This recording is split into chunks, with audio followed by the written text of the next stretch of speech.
How's it going, ladies and gentlemen? So, in the past, we had AI kind of have it had a good attempt at doing some AI art when it came to Opal related stuff.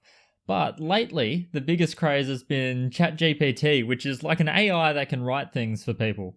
And you don't have to give it much info and it'll just riff on whatever. And it's getting to the point now, if you look at these articles, ChatGPT is passing all sorts of crazy exams. It's getting through med school, it's getting through law school, business school. It's killing it. And it's just insane that it's getting to this point, and I actually think it's going to get a lot better. But I wanted to put it to the test and ask it some Opal related questions, and we'll see how right and wrong it is. Some of the answers are pretty spot on. Some of them are a little bit off, and we'll go through, and at the end I'll show you a little short story that it wrote with a simple prompt. Definitely go check it out if you can. ChatGPT, it's online. You'll find it straight away. Just you'll have heaps of fun. If you find anything really funny, just email it through to me, and I'll definitely take a look at it. So anyway, let's have a look at the first one. All right. So number one, we'll start with something easy. Just what is an opal gemstone? An opal is a mineraloid gemstone that is prized for its unique play of colors and iridescence. It is composed of silica spheres that diffract light, resulting in a range of colors that can change with the angle of view. Opals are found in various parts of the world and are used in jewelry and other decorative objects. Yeah, that's not bad. It's pretty much spot on there. Mineraloid gemstone. Some of the other things it was talking about, diffracting light, resulting range of colors. It's all pretty spot on. They didn't say hydrated silica, but they did say silica spheres. It's pretty much right there. So not bad. That's 1 from 1. Very good. All right. So number 2, not going to be so nice. We're going to ask it how to value opal, or how valuable are opals, and we'll see if it comes up with that, because a lot of people struggle with this. So who knows? The robot might come up with a good answer. We'll see. Let's hit play. The value of opal gemstones can vary greatly depending on several factors such as size, color, clarity, origin, and pattern. Some common opals can be relatively inexpensive, while high quality and rare specimens can be extremely valuable. The value of an opal can range from a few dollars to several $1,000s or more per carat. The rarest and most valuable opals are referred to as black opals, and they can fetch prices in excess of $10,000 per carat. Factors that affect an opal's value include its body color, play of color, and pattern, as well as the presence of inclusions or cracks. It is best to consult with a gemstone appraiser to determine the value of a specific opal. I mean, it's nothing it said was completely wrong. I mean, the appraiser, it did just say gemstone appraiser. Definitely don't go just see a gemstone appraiser. You need to see someone that specializes in opal. Otherwise, it's gonna be way off. It's a bit of a niche gemstone in that sense. Lots of people can value diamonds, rubies, emeralds, all that kind of stuff under a loupe. But when it comes to an opal, unless it's someone that's in the world of opal, they're oftentimes not gonna be even in the right ballpark sometimes. So yeah, definitely slight tweak there, but all in all, it's it can be a couple bucks a carat, it can be a couple $1,000 a carat. Black opal most valuable is on average. I guess if you say on average, black opal is the most valuable. Yeah, it's pretty good, and talked about body color, play of color, pattern. It's pretty much hit the nail on the head. Inclusions or cracks, not ideal, as in any gemstone, but it's done a good job. We'll throw out some trickier ones now. All right, so let's see how much the AI knows about opal varieties across the world. So I just asked it, tell me what the opal varieties are, and let's have a listen. There are several types of opals found in the world, but the most common and well-known varieties include 1. White or light opal. Yep. This is the most common type of opal and is characterized by its white or light body color and play of color that can range from pastel hues to bright flashes of color. 2. Black opal. Black opal. This is a rare and highly sought after type of opal that is characterized by its dark body color and bright play of color. It is considered the most valuable type of opal. 3. Boulder opal. This type of opal is found in ironstone boulders and is prized for its unique pattern and play of color. 4. Fire opal. This type of opal is known for its bright orange, yellow, or red body color and is sometimes referred to as Mexican fire opal. 5. Harlequin opal. This Oh, type of opal is Harlequin characterized by its opal. distinctive pattern of large color blocks in a regular pattern. Mm, 6. Matrix yeah, opal. Matrix. This type of opal is found in a matrix of ironstone or sandstone and is prized for its unique pattern and play of color. These are some of the most well known types of Some. opals, but there are other varieties found in different parts of the world. The exact number of varieties is difficult to determine as new discoveries are being made and new varieties are being recognized. Yeah, I mean, that's fair enough. So Harlequin opal being a type of opal, not really. I would call it more of a pattern. And you can get Harlequin opal. I mean, you really want it on the black opal, but I have seen almost Harlequin-ish, more flagstone in white opal and boulder opal. But yeah, I've only ever seen a Harlequin opal really in a black opal, a proper lightning ridge black opal. So yeah, that's all right. And then it said that fire opals like sometimes commonly referred to as Mexican fire opal, but Mexican fire opal is of course a category of that. You can get fire opal here in Australia, you can get it in a few other places as well, but yeah, Mexico is most well known for it. And then the only thing I think it was missing is chucking in crystal opal. So it didn't go for crystal opal, just white, black, boulder, fire, harlequin it chucked in, and matrix opal. And what it said about each type wasn't bad. So yeah, it's doing a good job. I think Harlequin opal turned up as a type of opal because everyone online will always list their opal as Harlequin opal as soon as they see like one rectangular-ish square of color. Like Harlequin opal is a very specific. So if you just see a few blocks, it's most likely flagstone. It's probably not a harlequin unless you get that just the perfect, beautiful grid. I think that's what's tripped the AI up here. It's just trawling through the internet. I'm guessing. Yeah, it wouldn't be talking to opal people very much, so it's getting it from somewhere. And yeah, I think harlequin opal just turns up probably fifth most common term in front of opal. So I'm not that surprised, but it's done a good job on that one. Let's keep it rolling. All right, now this one is a bit of a loaded question. I asked, what is the best way to cut an opal gemstone? So I guess you guys all know what I'll be wanting to hear, but let's see what the robot goes with. Cutting an opal gemstone involves shaping and polishing the stone to bring out its natural beauty and maximize its Yep. play of color. The best way to cut an opal depends on its specific characteristics, including its shape, size, and Yeah. pattern. Here are some general guidelines for All cutting right. opals. 1. Determine the orientation. The orientation of the opal should be chosen to highlight its best features, such as its play of color or Yep. body Smart. color. 2. Choose the right cutting style. There are several cutting styles for opals, including cabochon, oval, Oh, pear, they're and just round. shapes. The right style will depend on the shape and pattern of the opal. 3. Consider the thickness. Opals are delicate and brittle, and the right thickness is important to avoid cracking or It's breaking the true. stone. 4. Use the right tools. The tools used for cutting opals include a saw, grinding wheel, and polishing Ah, wheel. It is important to use the right tools for the no, job to avoid no carving. damaging the stone. 5. Polish carefully. The final step in cutting an opal is to carefully polish the stone to bring out its natural beauty and enhance its play of color. It is important to note that cutting opals is a complex process that requires skill and experience. It is best to consult with a professional gem cutter or gemstone appraiser for advice on the best way to cut a specific opal. Well, it tried. Of course, we didn't hear the magic word of carving in that, so that's a little bit upsetting. They really just went for the cabbing wheels and the saw. So I mean, at least it knows that.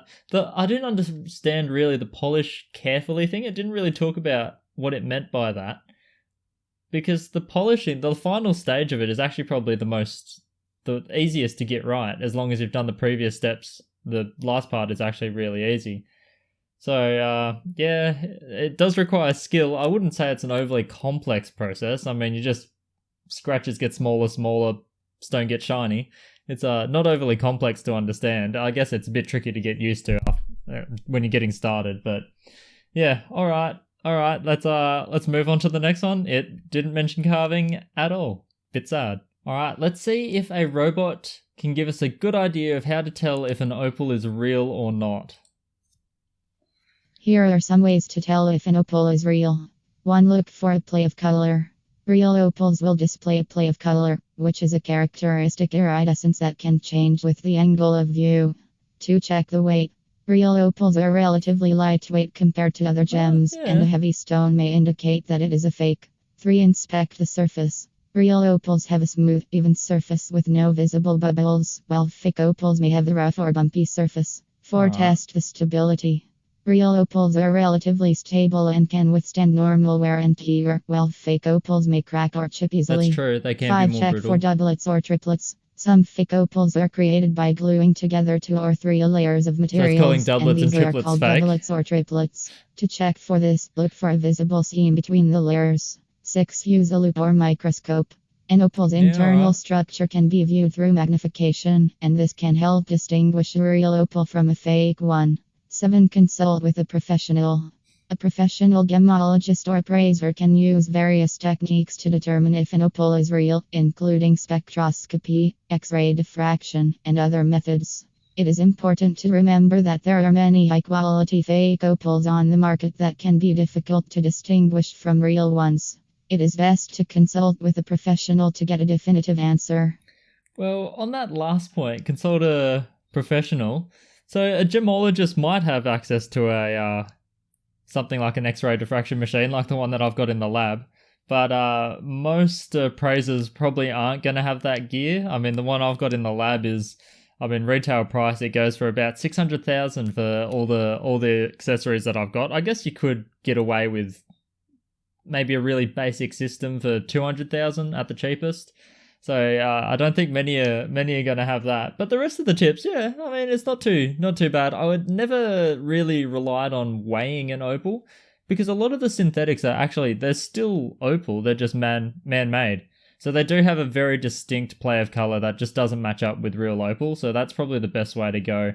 But yeah, if you're ever uncertain and a price looks too good to be true or something, I think just even though we know the robot's hints and tips here, I think just avoid the stone or send a picture to someone that deals with opal all the time. It'll click pretty quickly for them.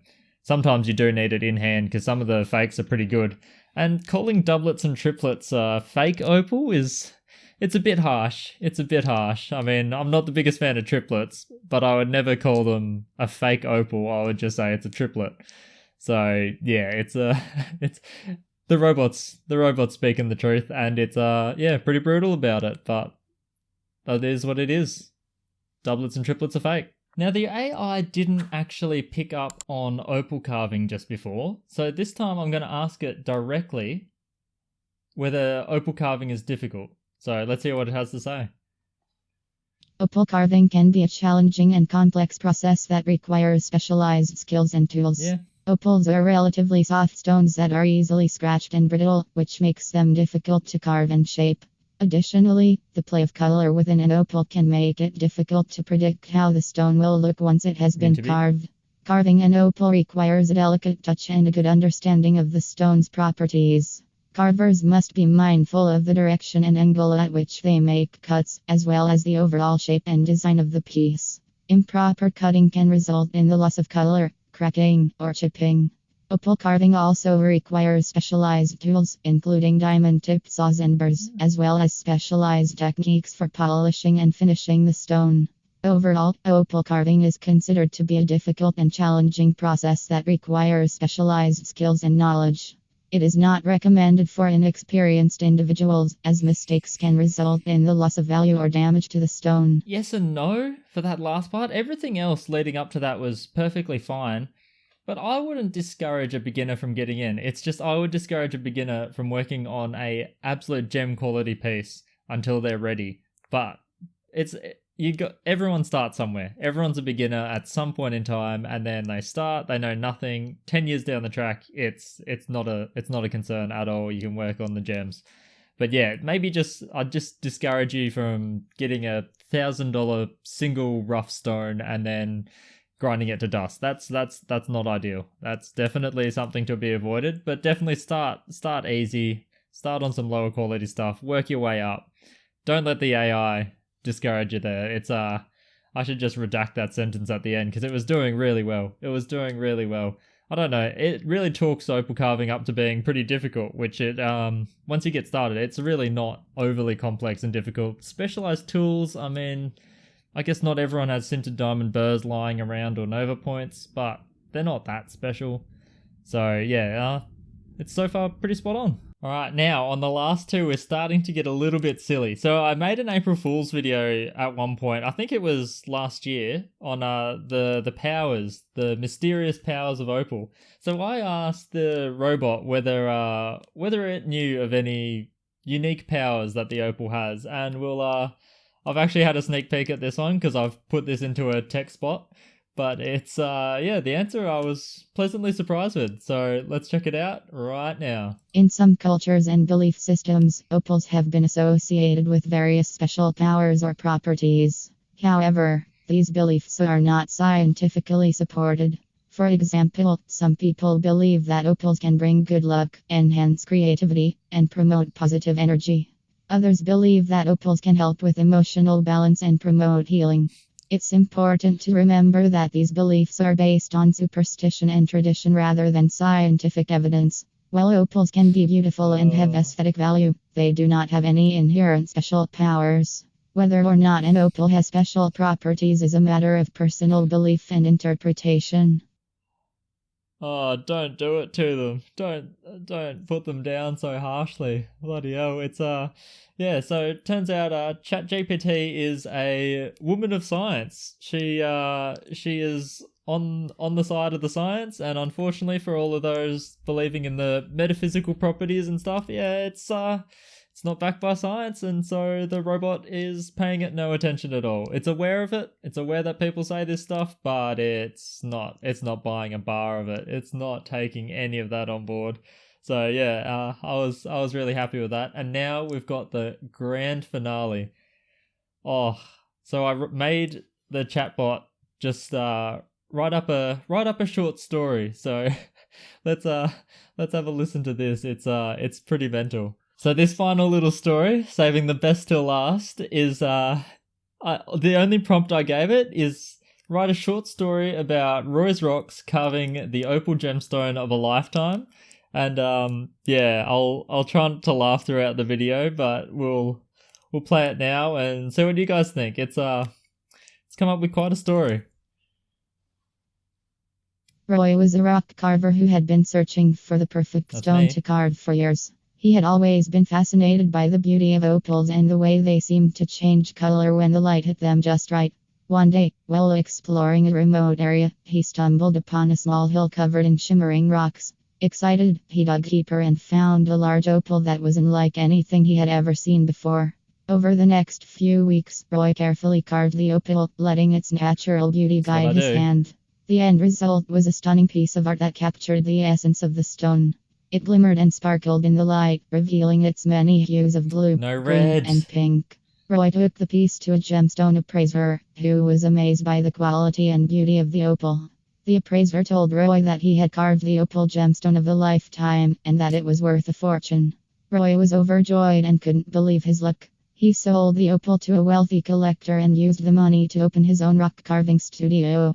Over the years, Roy became known as one of the best rock carvers in the world, and his studio became a destination for those seeking the finest hand-carved gems. And although he never found another opal like the one he carved that fateful day, Roy always remembered the thrill of discovering the opal gemstone of a lifetime and the joy it brought him. I can't believe he sold it. What an idiot. If I had carved the best gemstone I've ever seen, I don't think I'd be selling it.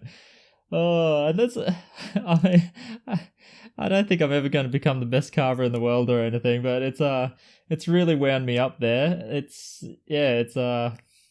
quite a story. I like the way that I just found a mountain covered in opals and just started tearing that apart to get the biggest one out. That's a bit of a pipe dream, but you never know. It could happen. I'm only 12-hour drive away from Coober Pedy. There's not many mountains there, I guess.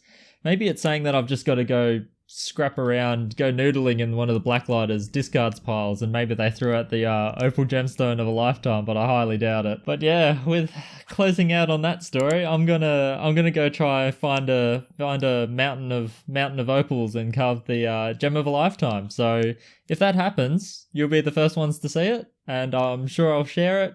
and if I do sell it, we can all celebrate together. I'll throw a big party. So catch you when I'm the best opal gem carver in the world. See you guys. Oh my god, that robot.